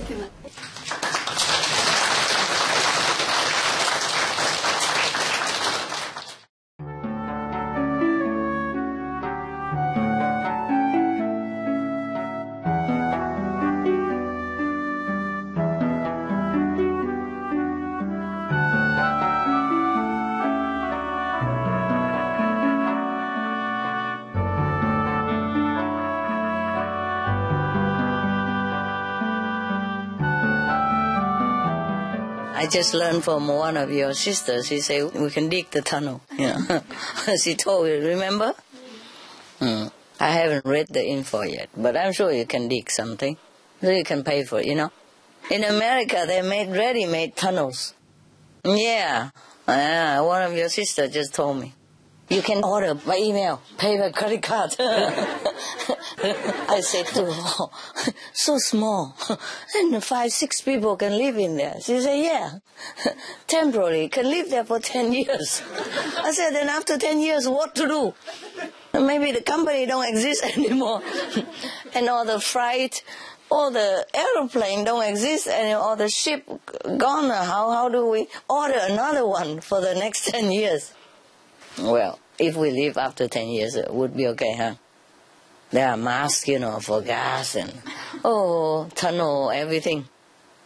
A small tunnel like your garage size. And they say they're going to dig inside the garage or something. Oh my God. They think of anything, They're really well prepared. I'm surprised. Why aren't they more well prepared? Like, just be veg, Yeah, if everybody be veg, no need tunnels anymore. I heard that the tunnel has everything inside already. You can have some storage for food and all that, and 5-6 people can live in one tunnel. Well, you can, of course. All you do is just sit and sleep. So even 10 people will be okay, for the size of the garage. And over there, you can just go every day, go wherever you want, Yeah, back and forth or left, right, Just going every day and eat and then go. Eat the canned food. I'm telling you, it could be fun, Freedom at last. If you have enough money, just like 40,000, 50,000, you can buy a tunnel like that. Get ready. And then you put some food in there, 10 years, it's a very long already, Provided if you live that long, we are already over middle age, most of us. So if you live 10 years, it's already very lucky. This is already counted as a long life, no? Not bad idea. She said that we have also masks for poisonous gas, those they use in a military operation.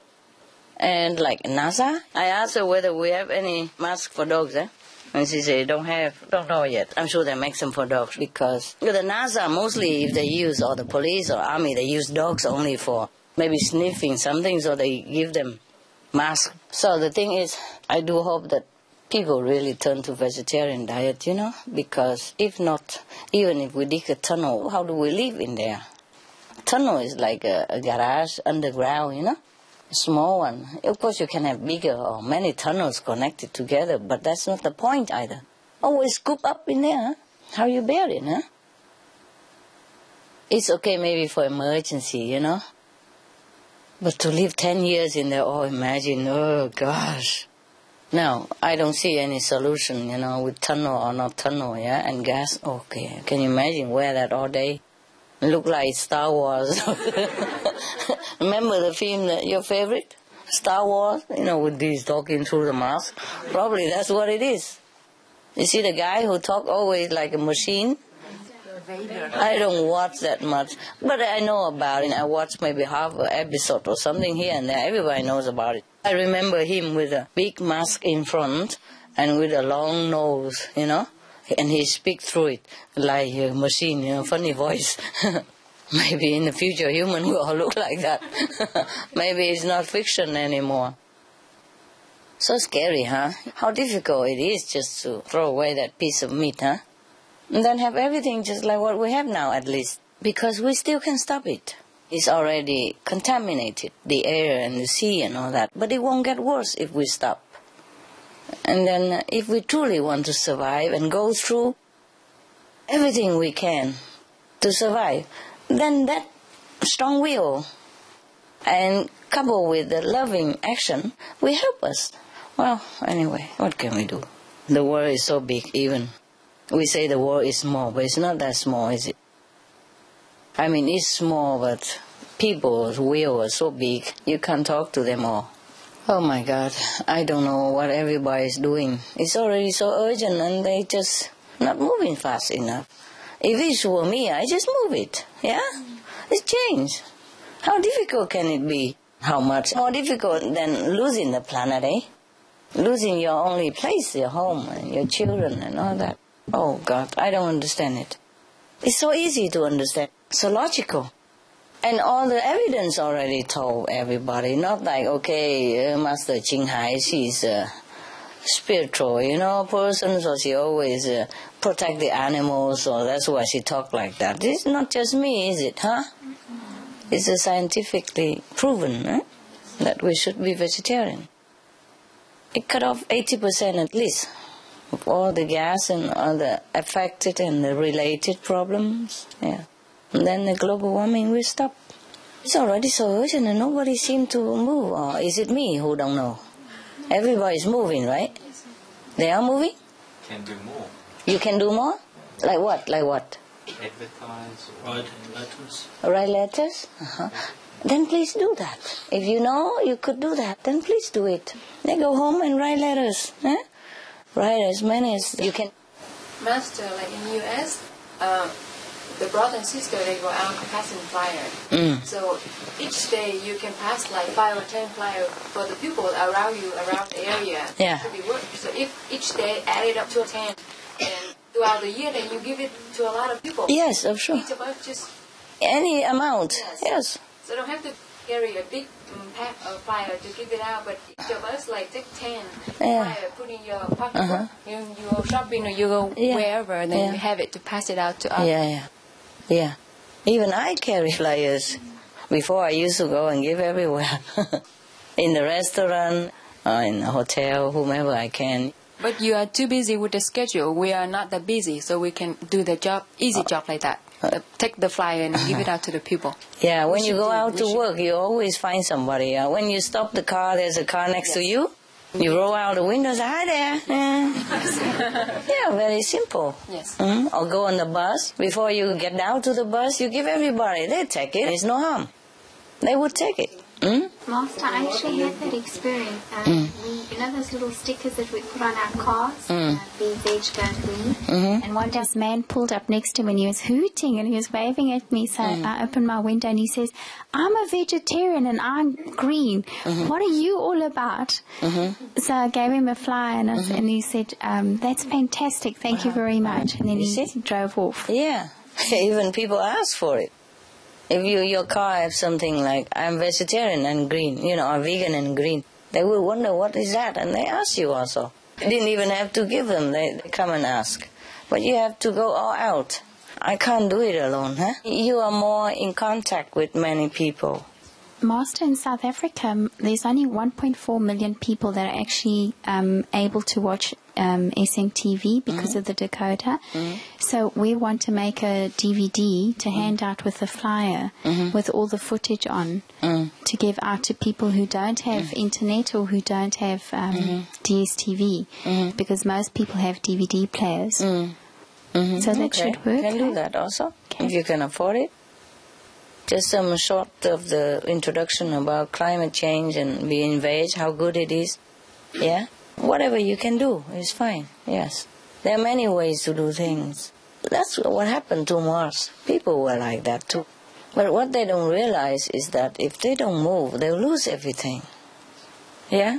And then it's too late to blame anybody. Like we have not been warned or something. We have been warned. We seal all the windows. We buy like a submarine. On the boats, at least you live a few more days. That's the idea. Until your food runs out anyway. Because if everybody is submerged, where do you get your food? The supermarket's gone. Malls gone. Farmers gone. So even if you survive in that bunker for 10 years, after 10 years what? Huh? See what I mean? Yeah. Technically speaking, it's not safe, is it? Yeah. People nowadays, they rely on technology. They think, okay, less CO2, I have to go bicycle, don't drive the car, or don't do this, don't do that, turn off the light, turn on the whatever, yeah? But that's just not reliable. It's just maybe temporary. Maybe it can prolong 1-2 months, or even 1-2 years. How long it lasts? Just make it worse, Why don't just be veg? Be veg. Go green. Be veg first and go green. We have time. We have time. I wonder how people who have children don't even try to do anything. Everybody should write to the government and tell them to do something, not just we, the initiative. We are, a small group compared to the whole population. Everybody else has to write to the government and tell the government what they want. Like, have to change the policy, change the habit of eating. That's all. It's very simple. You could change the house, you see. You change the cars. You change your carpet now and again. Why not change the diet? How difficult can it be? Maybe they're doing something somewhere, the government and the people, but too slow. We don't have enough time to tarry like that. If the humans are not on this earth anymore, will Earth be a higher level planet? The earth is not just the trees and not just the ocean. The earth is a being. So she's trying to shake off all these burdens, yeah? That's why we have more disaster nowadays. But she won't get low. Has nothing to do with her. She only gives and gives and gives. So she will be higher, of course. Just we are the one who should be worried about. If we destroy the planet and we destroy the environment, number one, we'll be gone. Number two, spiritually speaking, we have no merit. We won't be any higher. God can reach you, but you have to open your eyes. See it. The sun is useless to a blind person. Even if he stands in the middle of the empty space and the sun was right on top of him, he won't see it. But if you're not blind, even you stay inside the window, inside the house, you can see the sunshine and you know the sun is there. You can even peep out and have a look. Even if you cover and have just a little hole, you still can look at that hole and you see, oh, the sun is there. But the person who is blind, he stands in the open all day long. He won't see any sun. If you keep telling him there's sun, he won't even know what it looks like. If he's been blind from childhood, he won't understand what you're talking about. If it's only gas, and maybe after 100 years we can come up, or 20, it depends on how much and what kind of gas.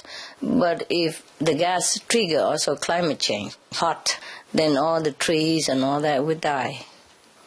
And no trees, and even less rain. And less rains, less tree. And then we won't be able to stay up there. There will be no oxygen anymore.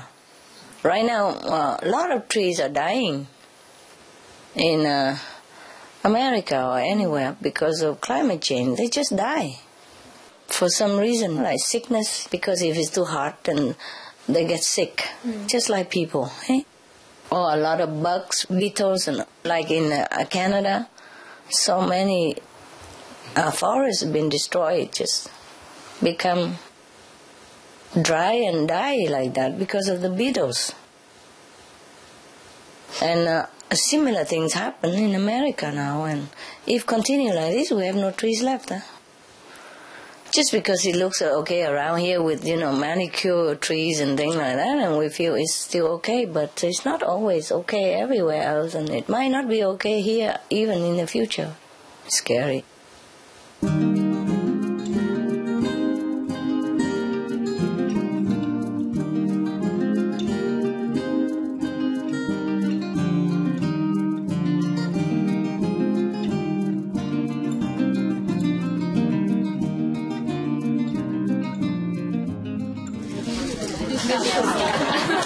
Be veg, go green stuff.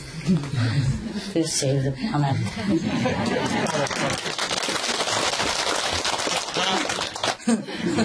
Voila. Be veg, go green to save the world, yeah?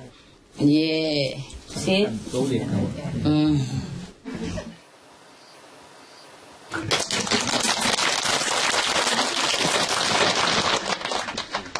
有没有吃的东西？有。他们有煮好的吗？有。刚刚才吃好的那个，8点半才吃早餐。真的啊？吃什么？吃面包和汤，还有那个一些酱料，师姐弄的酱料还蛮多。酱料？什么酱？那个芝麻酱啊，果酱，那些师姐自己做的。自己做的。说这里的，她有的是她自己去买呀。他们什么种的水果，他收了以后，他们自己都会做那个果酱，放这边，放这边给大家吃。太好了，这样还算有福报。他们这里什么汤呢？好不好汤？好喝。他是煮开水，然后给他们泡一些可可啊，什么那些，面包跟。这样就成。多久时间呢？12个小时吧。13个小时。13个小时。13个小时。13个小时。13个小时。是23个哈，类似的 OK。飞机嘛，很远哈。很快乐。太好了，能做已经高兴了哈。有一些不能去哈，好可怜呀。世界不像我们要久那样子，所以我们才要修行啊，要脱离这个苦海嘛。OK， 如果世界多美好、自由自在，我根本不用叫你们修行干什么，你们这边就像天堂一样。如果世界是天堂的话，根本不要修了啊 ，OK？ 因为有痛苦，有不方便、不自在，所以我们才想修行。我说呢，我们世界因为有痛苦，我们才真的渴望要解脱，对吗？是的。如果世界美好的话，很难修哦，太迷了啊，太高兴快乐了，没有人想修什么。这个世界那么苦，还有人不想修何况啊？所以有一些人在天堂上面他不想修行，不想修行。有一些天堂太快乐嘛，不想修行，每天忙的享受去这边玩，去那边看，做这个做那个都很有意思天天快乐这样，所以修行不高。等一下福报没有了，就又掉下来。上那个第4天那些，上次我有讲故事，一个吝啬的人嘛，然后讲过第4天那个 OK。 第4天也是说很高的果位呢，第4天是一个天王呢，这样福报不见了也会掉下来。所以我们痛苦的时候也不要怕因为痛苦才要修行，来诚心的。讲过那个故事，有2个人死的同一天，一个是开巴士司机，一个是一个牧师嘛，2个一起死，同样一天上天。那个圣彼得就是耶稣第一徒弟嘛，大徒弟他就给那个牧师一个小小房子的，像这个样子给他，什么都不多在里面除了那个基本的大概水电那个小厨房、厕所等等，比方说这样小的。不过那个开车那个 bus 司机他给他一个很大的房子就对了然后什么都有了，电视可以看 Supreme Master Television 有那个 Internet 很快捷的 Internet Broadband还有 email 什么什么都有，电话什么都有了，大的车漂亮的车然后好几个房间可以请亲戚朋友进来玩等等有大的那个游泳池什么你想象什么好的他都有就对了。然后那个天主教牧师就跟圣彼得跟那个彼得圣人的抱怨说，这个会不会弄错了？你是不是弄错了？对不起，因为我是整个辈子当牧师呢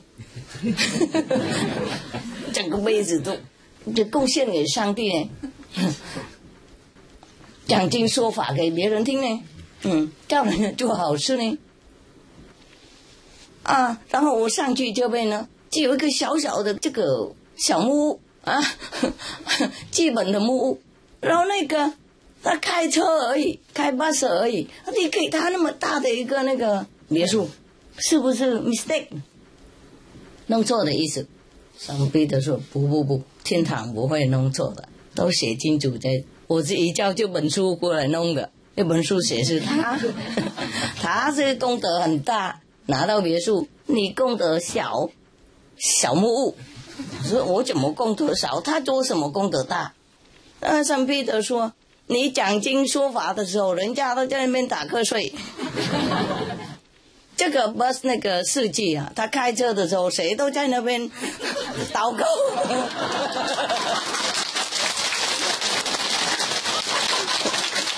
一直想上帝的要命，很诚心的、诚恳的祷告，所以他整个辈子令很多人想到上帝。每天坐他的车都想到上帝。你讲经的时候，谁都打瞌睡嘛。所以当然他有福报，你小功德，这样的意思。OK， 我现在讲越南话哈。Sao mấy đồng chí mình giỏi. Ok, sao mấy đồng chí ở Việt Nam qua hả? Ở Việt Nam không ạ? Dạ. Sao muốn hỏi gì không, đồng chí? Có hỏi là gì không? Dạ, tôi Cà Mau con kính lời thăm sư phụ. Thank you, cảm ơn. Tụi con là quán cơm chay không đó sư phụ? Là tàu hủ. Tốt lắm rồi, tốt rồi. Ok. Miễn sao có tiền được làm ăn lương thiện. Cô từ Hải Phòng qua luôn. Làm gì bên đó? Con buôn bán quần áo. Vậy thì cũng khá rồi. Mà có công ăn việc làm là khá lắm. Làm nghề buôn bán thì tốt hơn. Nếu mà trúng thì nó trúng mối á ha. Nếu tiền còn trúng thì cũng hết. Buôn bán là tốt nhất phải không? Dễ kiếm tiền hơn phải không? Yeah. Mà bán quán chai là dễ kiếm tiền nhất. Vậy hả? Sao không đổi nghề cho rồi? Lính về đổi. Dạ. Nếu mình một mình không đủ tiền thì bao nhiêu người hộp lại đó, rồi mình tự làm tự chia mà, lời ăn lỗ chịu với nhau. Ít nhất mình cũng còn đồ dư để mà ăn. Nếu mà nấu giỏi thì bán tốt, có tiền. Còn nấu dở ít nhất đồ dư lại mình ăn, khỏi đói. Cũng no. Thấy bây giờ người ta có ăn chay nhiều lắm sư phụ. Có à? Dạ. Về buôn bán mười mấy năm thấy bây giờ ăn nhiều lắm. Ăn nhiều lắm? Dạ. Bán đắt hơn đó sư phụ. Dạ. Dạ ăn đó sư phụ. Con cầu nguyện hoài sư phụ, con khát vọng tu hành trong suốt cuộc đời của con là để được gặp sư phụ. Con hỏi ơn sư phụ. Ok, thank you. Biết mà, sư phụ biết quý vị trong tâm cầu nguyện. Sư phụ biết chứ hả? Em nhớ sư phụ lắm. Biết. Thôi về nhà ráng tu hành, thứ nhất với thứ hai khuyên bảo mọi người tu hành đó. Làm cho họ biết cái chánh pháp á, lại ăn chay, ít nhất ăn chay cho cái địa cầu giảm bớt cái nghiệp chướng đi. Thì khi địa cầu giảm bớt nghiệp chướng thì quý vị cũng được tự tại thông dung nữa. Thấy không, hồi xưa mình chưa có tu hành để nó hơi khó khăn. Bây giờ gì cũng qua được là đỡ lắm rồi. Hồi xưa có tiền cũng không mua tiền được nữa. Bây giờ bên Tàu cũng vậy thôi ha. Đài Loan hay Tàu cũng vậy. Hồi xưa Đài Loan với Đại Lục đâu có giao tiếp với nhau đâu. Bây giờ bắt tay Huệ rồi. Bây giờ mỗi ngày bao nhiêu người Đại Lục qua được. 现在多少人能够过去台湾玩？从大陆天天。好棒哦！以前哪有这样？mà ngày xưa đâu có được đâu. Bây giờ đi tới đi lui như đi chợ. Thì tức là càng nhiều người tu hành á, cái bầu không khí nó càng thanh tịnh lên, rồi mỗi người đều được hưởng hết á, thấy không? Cũng như thiên đàng hạ giới vậy đó. Thì cũng từ cái sự tu hành mà ra, thấy rõ ràng. Tu hành thêm bây giờ cái nước nào cũng tới Việt Nam bắt tay rồi cho tiền rồi giúp đỡ rồi hả, rồi bằng giao đủ thứ. Thấy rõ ràng không? Tại Lục cũng vậy, bây giờ cũng đi tự do rồi, bây giờ tốt lắm rồi. Ok, thì như vậy thì mình phải ráng tu hành á, ráng tu hành để mà cái từ trường của thế giới nó càng ngày càng thanh cao lên, thì mọi người đều được hưởng. Càng tu hành nhiều người thì cái sự thông suốt của thế giới nó càng thêm lên, những bầu từ trường á sẽ càng tốt lên, mọi người sẽ càng sung sướng hạnh phúc, no ấm đầy đủ. Nhiều người ăn chay á, thì thế giới cũng tốt lắm rồi. Ok, Dĩ nhiên người ta tu hành quán âm thì tốt hơn, nhưng mà nếu không thì ăn chay là cũng được lắm rồi. Thì mình về là khuyên người ta ăn chay ha, mở nhà hàng chay ha, làm bánh chay rồi này kia. Nếu không mở nhà hàng chay được, mở cà phê chay cũng được. Tiệm nhỏ, tiệm bún chay, bánh mì chay, chuyên môn một cái chay thôi. 200 con lộn mì, lò bánh mì chay tốt lắm rồi. Anh chị đủ kiếm tiền hả? Tốt quá rồi. Hả? Không có lò bánh mì thì làm lò bún mì cũng được nữa. Lò tàu hũ cũng được.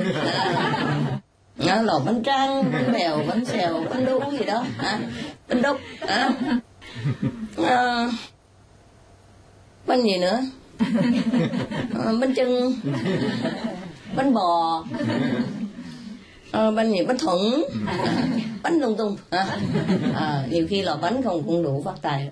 Hoặc là làm ở cái tiệm cà phê có đủ thứ bánh mà cái kiểu bánh của Tây rồi này kia hay không, bánh sô cô la này kia mà làm bằng vegan á, thuần chay á ha.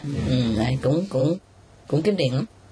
Bữa hôm qua ở trên tivi mình có chiếu cái bà kia, hồi xưa bà chưa có làm cái lò đó, cái tiệm đó ha. Tại vì bà thương loài vật mà, cho nên bà không có làm bánh bằng cái trứng hoặc là bằng sữa. Cái bà làm cho mọi người ăn trong nhà thôi, với lại hàng xóm này kia. Cái sau này mấy người nấu ngon quá, sao không mở tiệm ra cho rồi. Cái bà mở tiệm, trời ơi, bây giờ cả nước Mỹ nổi tiếng không, cũng một mình bà là đệ nhất. Cái lò của bà cái gì cũng có hết. Những cái gì mà quý vị thấy ở ngoài đường á là trong tiệm bà có hết, mà thuần chay hết á, mà ngon thiệt ngon. Nguyên cả nước Mỹ nhiều khi người ta lái xe đi mấy trăm dặm, mấy ngàn dặm tới đó để mà ăn cái bánh của bà đó. Nổi tiếng tới mức vậy đó.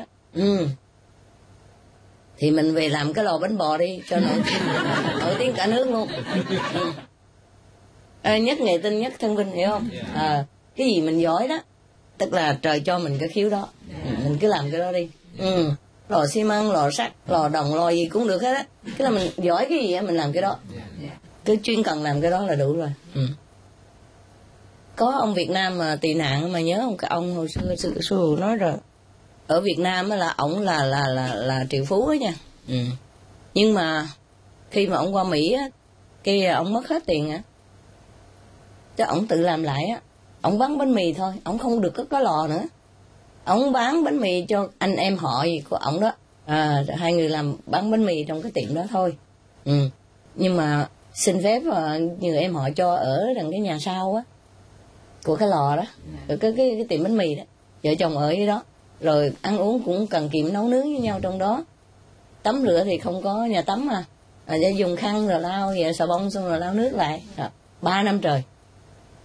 Để khỏi cần đi xe bus nè, để dành tiền, khỏi cần có xe, khỏi cần nhà, khỏi cần cửa, khỏi cần bảo hiểm tiền gì đó.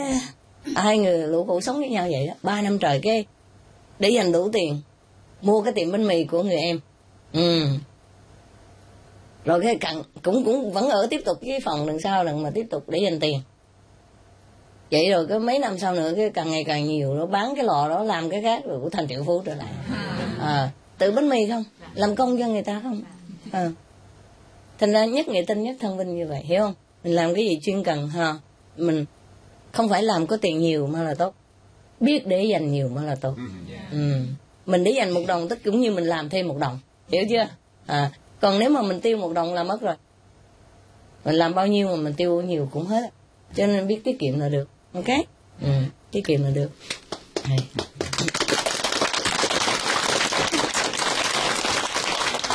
Cho nên nhiều người như quý vị đó mà, họ làm nhiều tiền hơn quý vị nữa, mà nhiều khi đâu có tiền đi chơi bên ngoài như quý vị này, phải không? Lại không biết cách dành dụm, không có cái mục tiêu trong đời, hiểu không?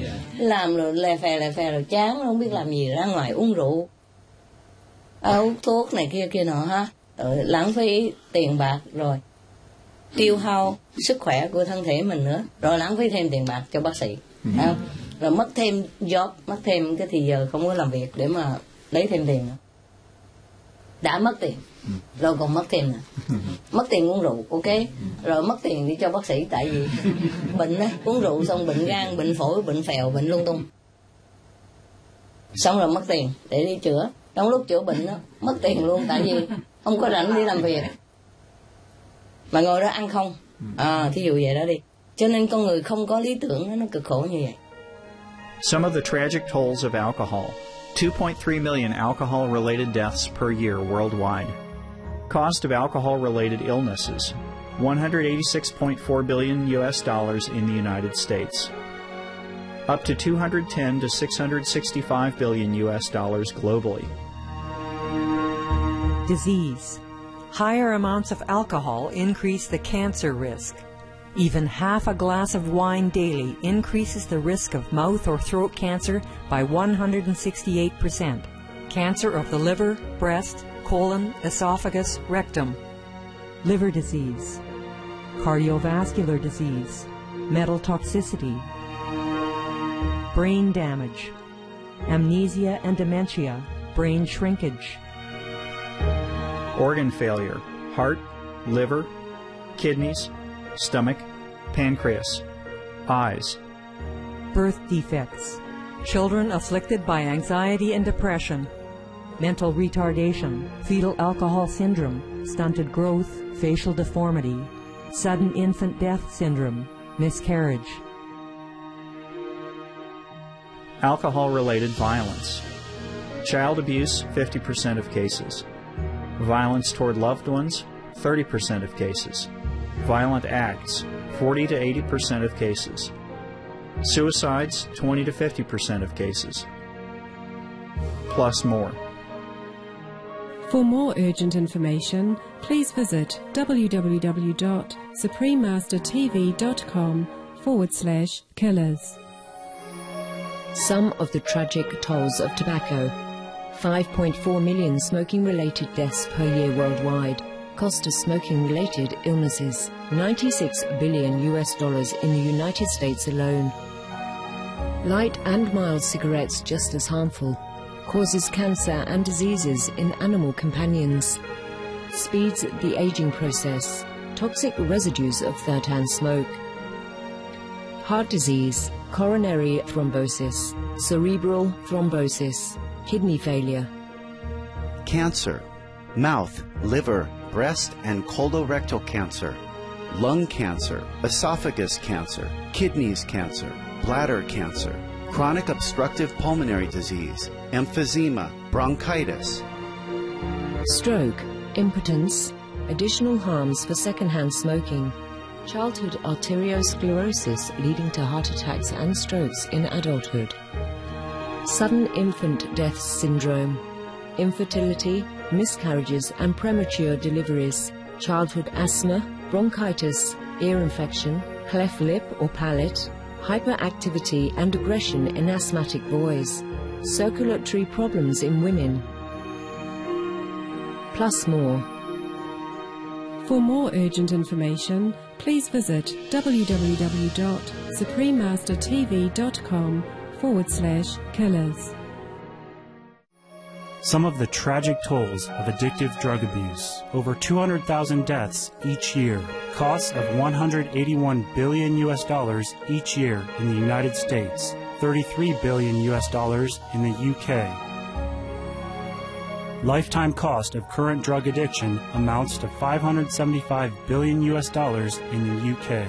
Harmful effects: brain damage, stroke, heart disease, liver disease, tuberculosis, emphysema, cancer, depression, suicide, permanent memory loss, mental illness, higher infant mortality, increased crime and violence, impotence.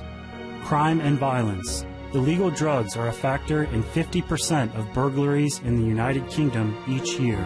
In the U.S., 60% of people arrested each year have been taking illegal drugs. 650 heroin addicts in the U.S. committed 70,000 crimes in a 3-month period. Social costs. U.S. businesses lose $100 billion per year due to employees' drug and alcohol abuse.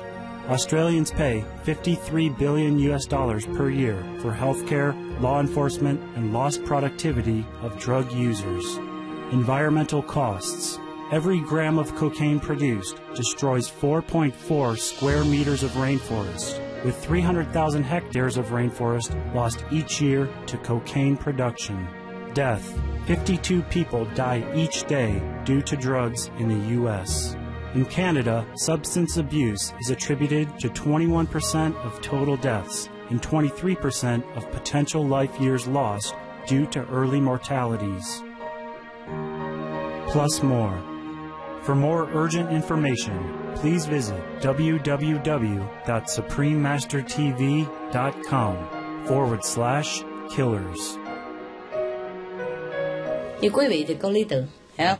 Quý vị có lý tưởng, để dành tiền thì ít nhất cũng bố thí cho người khác, thấy không? Là bố thí pháp, tức là mình in truyền đơn này kia ha, ăn chay sống xanh cứu địa cầu, thí dụ đó mình có cái lý tưởng, cái đời sống mình nó có cái mục đích, có một mục tiêu rất là cao thượng, cho nên mình sống thay tốt làm cái khổ gì cũng không sao, để có cái mục đích mà mình làm với cái mục đích đó. Thấy chưa? Bao nhiêu chính phủ, bao nhiêu những cái đoàn thể, bao nhiêu anh hùng trên thế giới đều nổi tiếng hoặc lưu danh hậu thế là bởi vì họ có cái mục tiêu chính đáng. Họ đi từ đầu tới cuối cũng nhắm cái đó thôi, cho nên họ có sức mạnh dai dẳng, thấy chưa? Không có cái gì mà cản họ được lâu, cản một chút rồi một lát họ kiếm đường họ đi vòng vòng. Ví dụ vậy đó, tại họ có lý tưởng, không? Họ sống một cách rất là hùng mạnh, họ sống một cách rất là có ý nghĩa. Thì bởi vậy những người tu hành tốt là cái chỗ đó. Còn như bây giờ mình khuyên người ta ăn chay cứu địa cầu thì họ cũng có cái lý tưởng như vậy, hiểu không? Mình ăn chay như vậy mình sẽ cứu được bao nhiêu người trên thế giới và mình sẽ bảo vệ được cái địa cầu, cho nên họ cũng có một cái lý tưởng như vậy cũng tốt lắm rồi, hiểu chưa? Nếu mà họ có cái lý tưởng đó, tức là tâm hồn họ cao thượng lên thì họ sẽ được phước báo nhân thiên, thấy chưa? Khi chết cũng lên thiên đàng như thường. Thiên đàng mà thiên đàng cao đó, không phải thiên đàng lẻ tè cái kiểu kiểu mà Atula thiên đàng hoặc là thiên đàng thứ hai gì đó, không phải ha. Thiên đàng bự á, bự lắm. Hào, na ta cho tạ chùa, ok.